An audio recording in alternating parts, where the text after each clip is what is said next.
Hello there guys, welcome to one of my live videos, and on this video there is lots to negotiate about.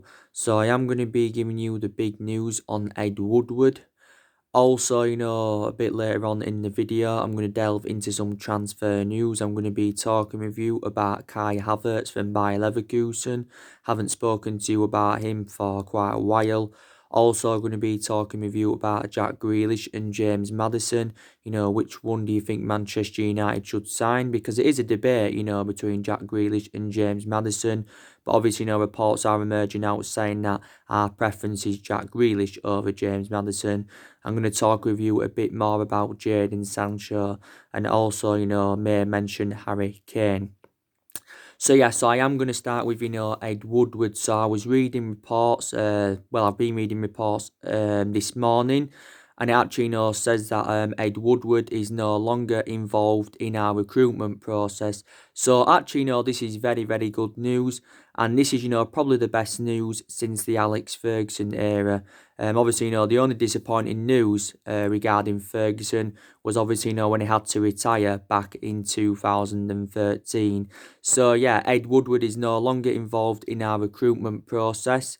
I think it's even better news, than the signings that we have recommended in so far under the Ole Gunnar Solskjaer era, because obviously, Solskjaer has recommended 5 signings in so far and spent around £220 million, and he has endured 3 transfer windows at the football club. But yeah, it's very, very good news is this, obviously, Man United have been very, very critical of Ed Woodward. Obviously, a lot of our fans have been criticising him, especially earlier on in the season, because, we don't like the way the football club has been run for the last 6 or 7 years. We don't. And Ed Woodward is reluctant, to appoint a director of footballing. Now, the main explanation for this is in order to preserve how the club was run back under the Alex Ferguson era, because obviously, Alex Ferguson endured 26, 27 years at Manchester United, and he was a long-serving manager. So he's got no intentions of appointing a director of footballing due to this. Obviously, we've been in search for a director of football, since the Jose Mourinho era. Obviously, revert back to last summer, there was quite a few former Manchester United players linked with that director's role. Obviously, we had like conversations with Rio Ferdinand. We had conversations with, was it Darren Fletcher? Also too, Patrice Evra was linked with a role. I think also too, Paul Mitchell was mentioned. So yeah, there was quite a few former Manchester United players linked with that role. But yeah, he's got no intentions of appointing a director of footballing, because Alex Ferguson is behind our thinking, and that is stemming from the Daily Express. But yeah, very, very good news that, Deadwood is no longer involved in our recruitment process. Now, Ed Woodward has been at Manchester United since 2012, so this is now his 8th season at the football club. Now, obviously, he's received, there's other reasons as well, why he has received a lot of criticism, because obviously, Ed Woodward has sacked 3 managers since the Alex Ferguson era, and obviously, that was Moyes, who endured 89 months at the club, Louis van Gaal, who endured 2 years at the club, and Jose Mourinho, who endured 2.5 years at Manchester United. So he's obviously, being criticised, for like the managers he's recommended in. He's also, being criticised, for quite a lot of players that we have, brought in the last 6 or 7 years, because, a lot of the players that we have brought in, haven't, been the right calibre players for Manchester United. And we have recruited over 30-odd players in since the Alex Ferguson era. Also, a hell of a lot of money's been invested into the club. We spent nearly £1 billion on recruiting new players in the last 6 or 7 years. So Ed Woodward, has been criticised for this. He has been criticised for this. But yeah, a hell of a lot of money has been invested into the football club. And, we've overpaid for players as well. Let's put that into the equation in recent years. We paid, 89 million for Pogba. 89 million for Pogba. £50 million for Fred. £40 million for Matic. I've got to be honest as well, we overpaid for Harry Maguire because, we paid £80 million for him. Second most expensive sign at the club, most expensive centre-half in the world. Don't forget, we got Lukaku back in 2017. We paid £75 million for him. Again, overpaid for him. We paid, was it 50 odd or 60 odd million for Di Maria back under the Louis van Gaal era. So yeah, we really have overpaid for players, and I think Ed Woodward's being criticised for that. But yeah, it is a very, very good news. But a lot of United fans throughout the course of this season, especially, being criticising Ed Woodward. One positive thing Ed Woodward did say, that he is still determined to stick with Solskjaer, and he is determined to back him, when the transfer window does reopen.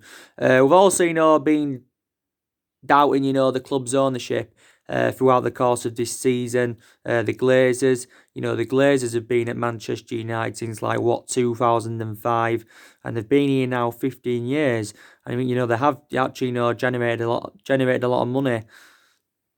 And they've taken a lot of money out of the football club over the years, have the Glazers.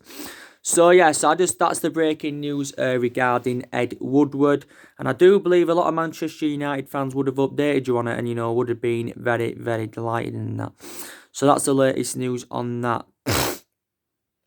Now let's delve into the news on Kai Havertz.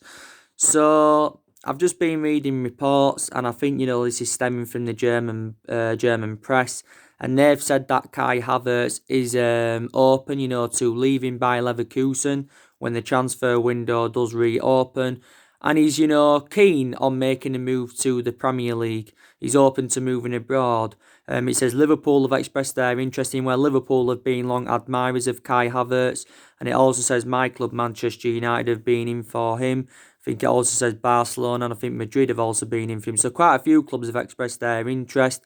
But what's been coming out recently regarding Kai Havertz is totally contrast to what was coming out the other week, because the other week it was stemming from Sky Sports, from the German press, saying, that he wanted to make a move to Bayern Munich and all of that. So he did say he was keen on remaining in Germany, was Kai Havertz. But yeah, Bayer Leverkusen have already, quoted out how much they'd want for the player, and Kai Havertz, I think, would cost at least £100 million, maybe just a bit more than £100 million. Now, Kai Havertz, up until this point, has spent the entirety of his career with Bayer Leverkusen. Obviously, he's been in their senior squad since 2016. He's been in their senior squad since 2016, and since he's been in the senior squad, he has made 139 appearances for Bayer Leverkusen in all competitions. Also scored quite a lot of goals for them. I think he became the youngest player to represent. He became the youngest player to represent Bayer Leverkusen, wasn't he? In the Bundesliga, yeah, he became the youngest Bundesliga debutant. I think he became the youngest goal scorer, and he's only the age of 20. He's Kai Havertz, and I think he was in their youth academy for several years as well. He is predominantly an attacking midfielder, but he can also play as a right winger. And Manchester United looking to get a right winger, and we're also looking to get an attacking midfielder. I think for the vast majority of this season, Kai Havertz has been playing as an attacking midfielder. So would you like to see him come to Manchester United? Do let me know in the comments below, because the football club are looking for a replacement for Paul Pogba. But yeah, so that's the latest news on Kai Havertz. Very, very good player, that I've got to be honest with you. I think he's very, very good with both feet. He's very effective in the air. He's very, very good at holding up the play. So I think, he would dramatically improve as if he was to come in. But possibly, could still remain in Germany, could the player. And he's got a contract with Leverkusen until 2022, so he's got around 2 years remaining on his contract left. So now let's talk with you about Jack Grealish and James Maddison. Now, who would you prefer at Manchester United, Jack Grealish or James Maddison? Like I've just mentioned, like I mentioned to you before, our preference is Jack Grealish over James Maddison. And there's a couple of main explanations why our preference is Grealish over James Maddison, is because Grealish is a cheaper solution than Maddison. You know, Grealish is expected to cost us in the 60-odd or 70-odd million pound range. He's obviously no more versatile than James Maddison, and he has, before the football season got suspended, you know, he'd been in better form than James Maddison and Jack Grealish. But he is one of our priority targets, you know, for when the transfer window does reopen. Solskjaer's made the admission saying, you know, that he wants Manchester United to sign the player. Now, like I said, you know, there's a few clubs that have expressed their interest in Jack Grealish. You know, obviously, you know, City have been in for him. Tottenham, don't forget, revert back to the summer of 2018. Tottenham came very, very close to getting him, but they didn't. They didn't get him, but they came close to getting him for around £25 million. Darren Bent believes Grealish will go to Man United, Tottenham or City when the transfer window does reopen, but definitely believes that he will leave Aston Villa. Now, obviously, you know, the other week, like I've said to you regularly, there was an incident that happened with Grealish. You know, obviously, he crashed his £80,000 Range Rover. And obviously, you know, reflecting on that, he'd got fined £150,000 and he'd made a public apology, you know, for what happened because he was embarrassed on the incident. He was embarrassed, but that incident happened just hours before, you know, he advised people to stay at home due to the coronavirus pandemic. But reflect on the incident in general, it said, you know, his move to Manchester United could have been in doubt in the summer transfer window and that. But yeah, and Jack Grealish has remained loyal to Aston Villa for several years. You know, he spent the vast majority of his career with Aston Villa, like I said. He's been a Villa player since the age of 6. He's been in their senior squad since 2014. Since then, he's become an integral part of Aston Villa's team. And I've got to say, he has flourished under Dean Smith's guidance. He was key for Villa getting promotion to the Premier League. He was key for them getting... It was key for them progressing to the Carabao Cup final this season. But yeah, he's a very, very good player. Only the age of 24. Predominantly an attacking mid, but can occasionally play him as a winger. And he's got a contract with Aston Villa until 2023. And I don't think there's any buyout clause inserted. But yeah, you know, we've been relentlessly linked with him. So I think Grealish will follow the footsteps of James Milner and Gareth Barry in that because they're also former Aston Villa players. But I think Grealish should do very, very well in our midfield. You know, is his move to Man United dependent on, you know, whether we can get rid of Paul Pogba? We shall see. But, you know, there again, you know, I still like James Maddison. I think James Maddison's a very, very good player, like I've mentioned, but James Maddison is going to cost us more money than Jack Grealish. It'd be absolutely sensational if we could sign both of them, but I'm very, very sceptical that Man United will sign both. If we was to sign Grealish and Maddison, you know, they'd cost us around 170, 180 million pounds, and I just can't see us, you know, getting both players in. But yeah, James Maddison would cost us maybe 90 or 100 million pounds. You know, Leicester have given their overarching view on it. And, you know, I think Leicester are going to do everything they can, you know, to convince him to stay. Because to Leicester, you know, James Maddison is a very imperative player. You know, James Maddison now is into his second season with Leicester. I think he's made around 70 appearances for Leicester in all competitions. 64 of those appearances have come in the Premier League. But he's been a revelation since his arrival at Leicester. This season, he was replicating what he did last season. Because last season, don't forget, James Maddison created more chances than any other player in the Premier League. So that was a very, very good start. Now, the reports that have been coming out, though, regarding Maddison recently have been totally in comparison to the ones that were coming out a few weeks ago. Because quite a few weeks ago, it was saying that it was very, very likely that James Maddison was going to commit his long-term future at Leicester by signing a new long-term contract. But as it stands at the moment, James Maddison's got around 3 years left on his current contract with Leicester. And I think, you know, Leicester have been in talks of getting him a new contract, and Brendan Rodgers insists that James Maddison is happy with Leicester. You know, if Leicester were to sell him, they'd definitely get, you know, at least triple, you know, than what they paid for him, because Leicester, you know, paid £20 million for him from Norwich in the summer of 2018, and he enjoyed a good couple of years in the Championship with Norwich. He also had a loan spell in Scotland with Aberdeen, and, you know, he began his career with Coventry.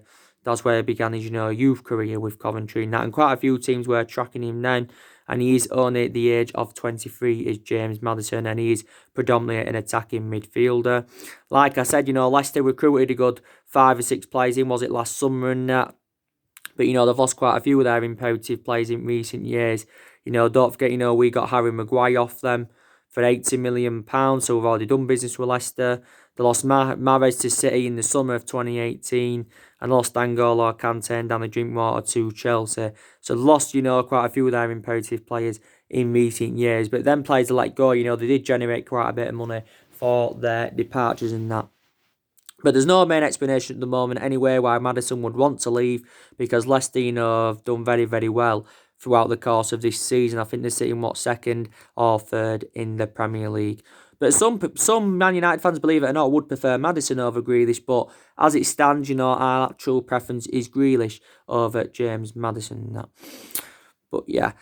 So that's the latest news on that. Just want to talk with you now a bit more about Jadon Sancho. I have been talking with you guys about Jadon Sancho on a regular basis because Jadon Sancho is our number one priority target for the summer transfer window.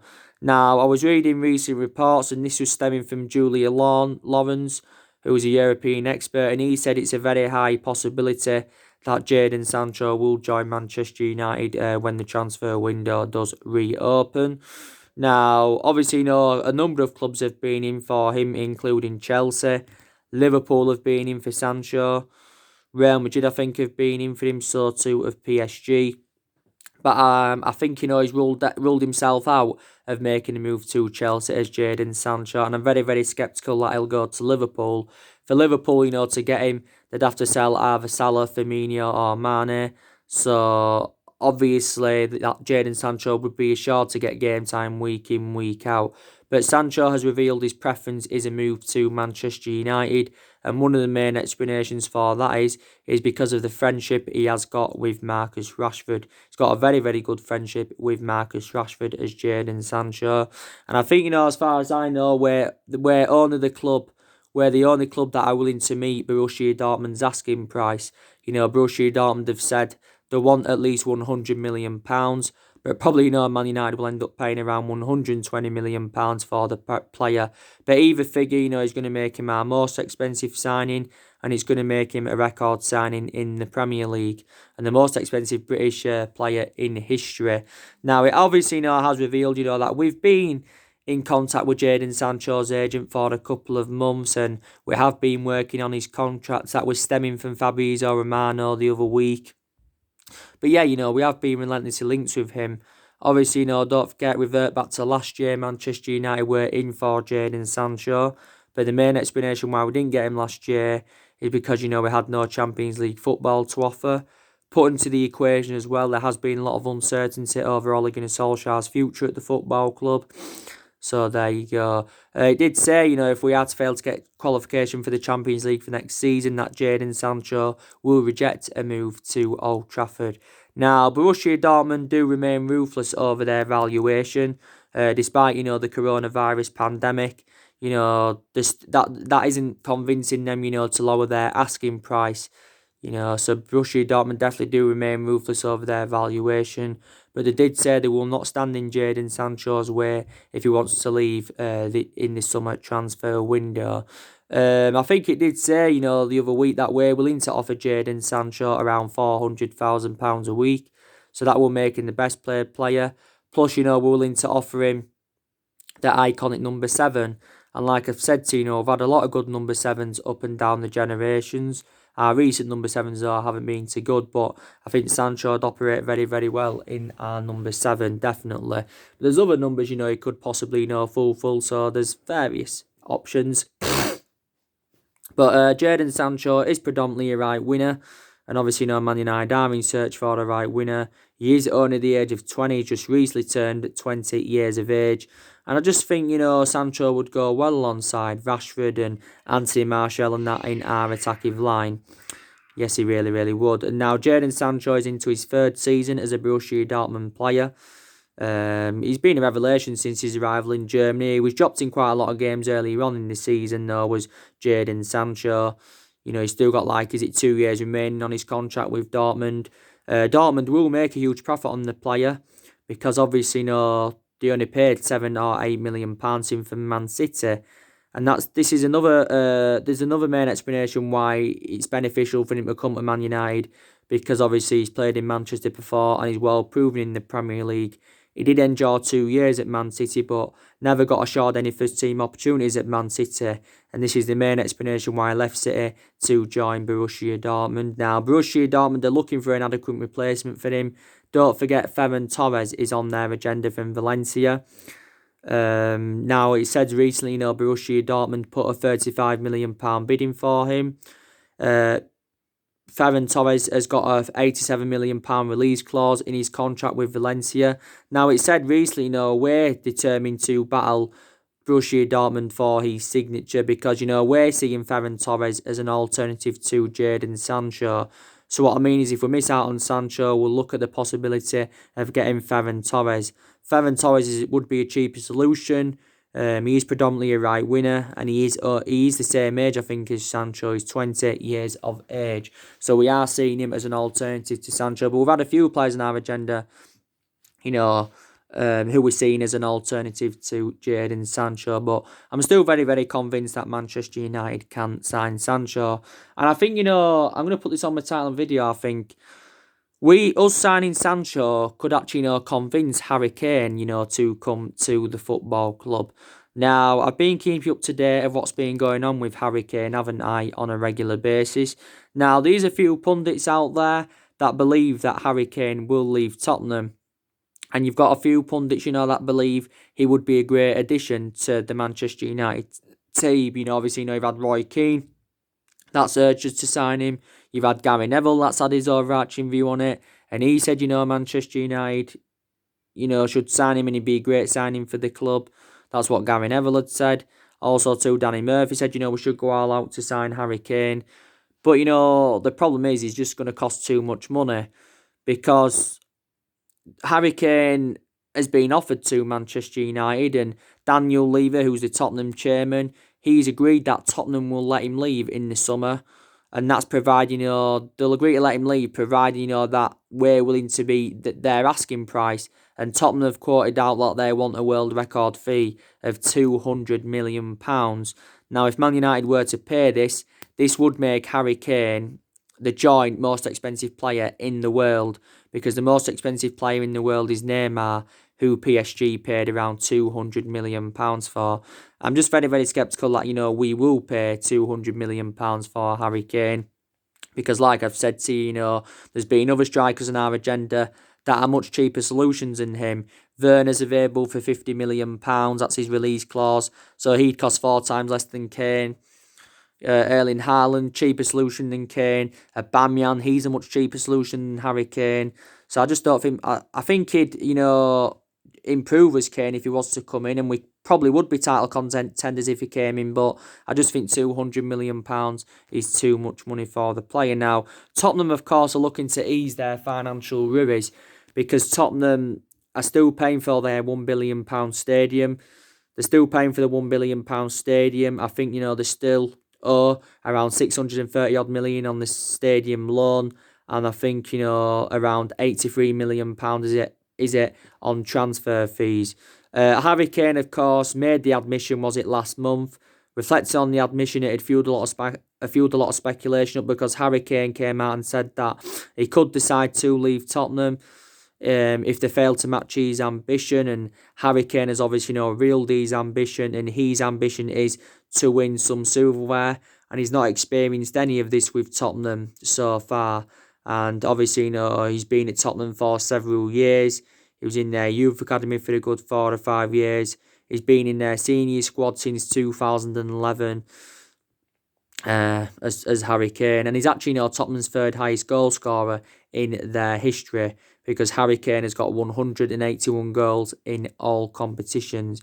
But yeah, he did say, Harry Kane, he will not stay at Tottenham for the sake of it.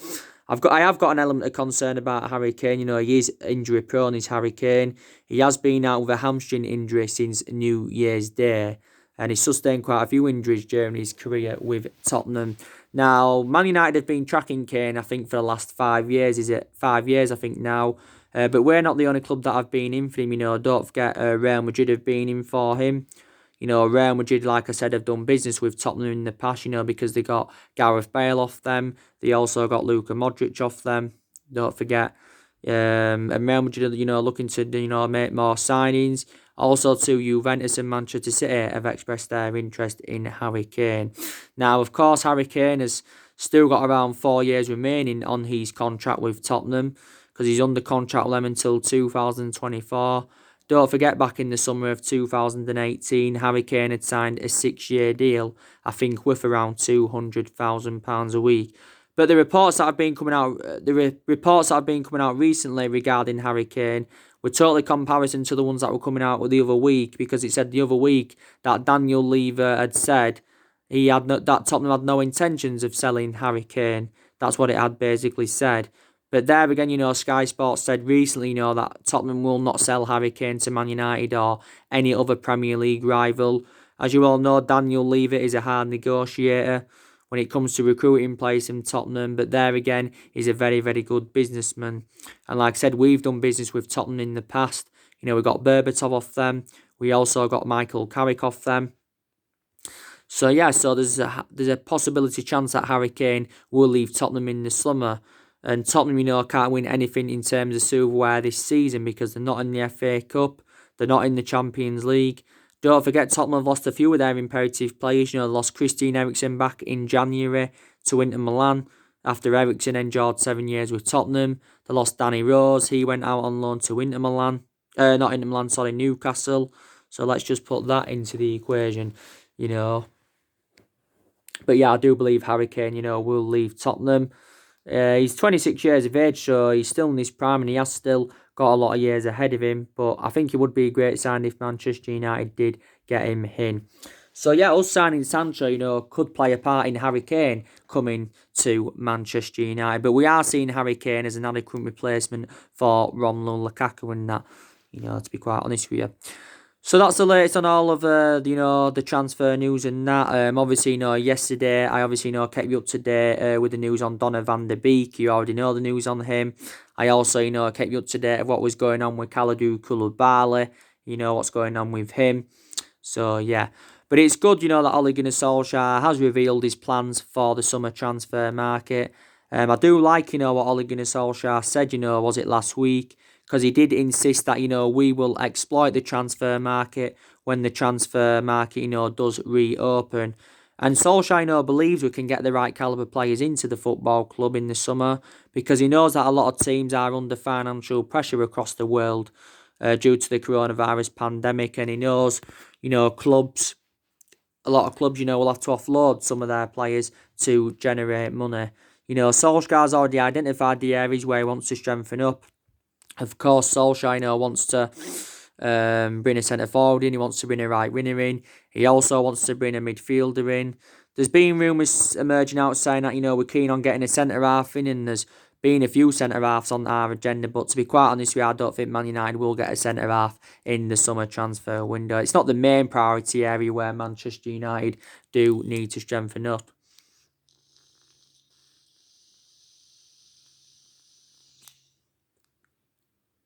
But Solskjaer does believe that Manchester United need around 4 signings in the summer to become title contenders next season. But I think in total we have got around 14. We've got around 14 players on our agenda. But the question is, who will Manchester United sign? Who will Manchester United sign and that? But I think, Solskjaer will be here in the summer transfer window. And if he is, it will be his 4th transfer window as Manchester United manager. And also, I like Ole Gunnar Solskjaer's transfer strategy because he still wants to continue the policy of recruiting young players to Manchester United like he did do last summer. And obviously, there's a lot of British players on his agenda because analysing it, 5 of the players he's recruited in, well, he's recruited 5 in, but 3 out of the 5 he's recruited in are obviously, British players.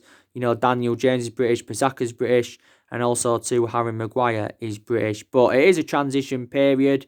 And, like Solskjaer revealed at the beginning of the year, he's hopeful that we can get through this transition period. Also, too, Solskjaer's promoted the youth very, very well.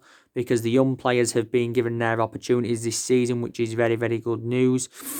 Also too, he's been here over a year now, and he's also got rid of a lot of the deadwood. We've seen around 9 players leave Manchester United in total since he came in, which is a positive. 9 players have left.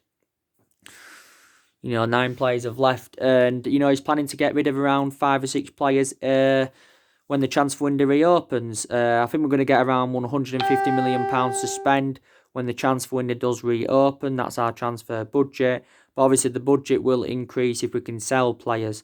Like I said, I think we'll get rid of Jones, because Jones is our sixth choice centre back. Not sixth choice, is it? Maybe fifth choice. Sorry, I think he's fifth choice centre back or fourth. But obviously, we've got a lot of centre-halves in the team. You've got Maguire and Lindelof that are our first-choice centre-halves. You've got Bay and Tuanzebe that are our backup centre-halves. And obviously, you've got Fossil Mental that can also operate as a centre-half and that. So Jones can't, get into the team. I think we'll get rid of Pereira and Jesse Lingard. They're also 2 players I think we're going to get rid of, because they are now both liabilities. Marcus Rojo, I think he wants to extend his loan with Estudiantes for another 6 months, because he's on loan with Estudiantes at the moment. We loaned Rojo out back in January. Rojo is our 6th choice left back, and his appearances at Man United were limited anyway, so there's no point in him coming back because he won't get in the team. I think he's set to hold negotiations with Man United, about his loan getting extended with Estudiantes, and I think we need to negotiate on getting rid of Rojo permanently.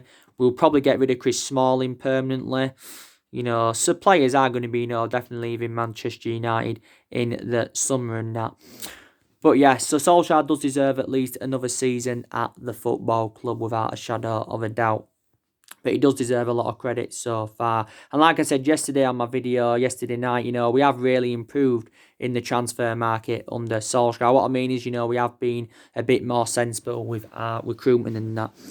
But yeah, I think Solskjaer will be Manchester United manager going on into next season and that. I've also got to credit him because I think his approach to the big games have also been very, very good. Prime example, showed a lot of tactical flexibility, and we've registered like 17 points against the big 6 sides this season. But he is still in the process of rebuilding his Solskjaer. And I think he needs to follow Alex Ferguson's method of building the next great Manchester United team, but he does deserve more time. So anyway, guys, drop your comments, likes below on the channel. If you do, consider subscribe as always, and take care. God bless, and I'll see you all again very, very soon. Thanks for watching.